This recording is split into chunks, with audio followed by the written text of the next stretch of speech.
I think depression is the byproduct of what happens after getting beat up a long time emotionally. Like, you're just tired, you're exhausted. You're tired of fighting and you don't know how to produce your own happiness at that point. I think anxiety is not necessarily a product, but a defense mechanism.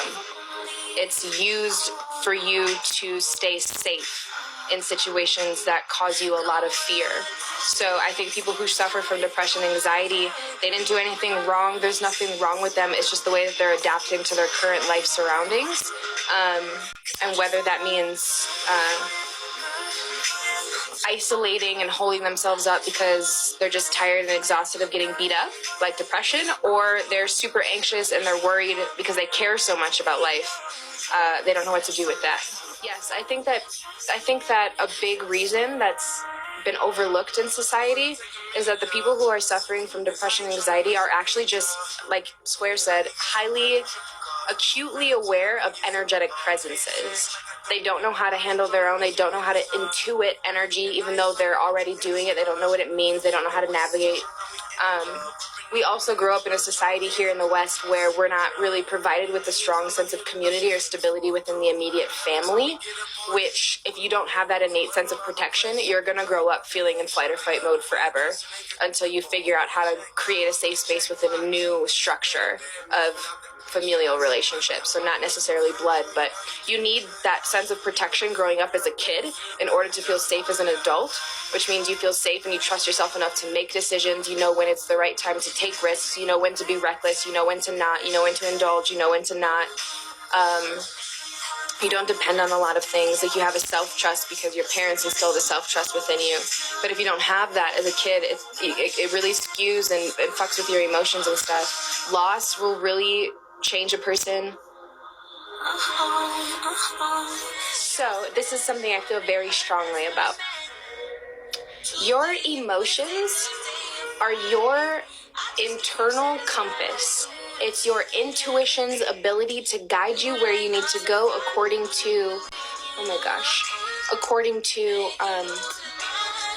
your alignment, your higher purpose, what resonates with you, what doesn't, being in alignment with who you really are instead of saying yes to things you don't like, no to things that you actually do want, instead of taking in, being influenced by what other people think or what they want from you, whether subconsciously or consciously. Your emotions let you know where you are in life and the decisions that you're making, whether it's helping you or hurting you.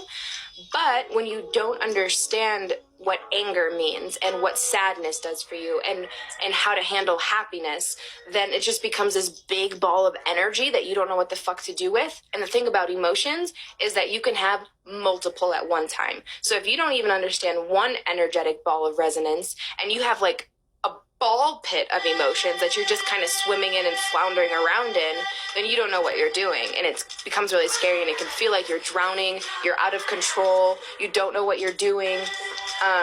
You make really impulsive, destructive decisions. But when you learn to understand to pick up one ball at a time and recognize it for what it is, okay, so I'm angry, I'm experiencing anger, I feel anger. If you know the purpose of anger, which is what anger does for you is it brings a red flag of awareness up to your conscious mind and says, hey, I don't agree with something that's happening. Change and action needs to be taken. That's what anger lets you know that action needs to be taken.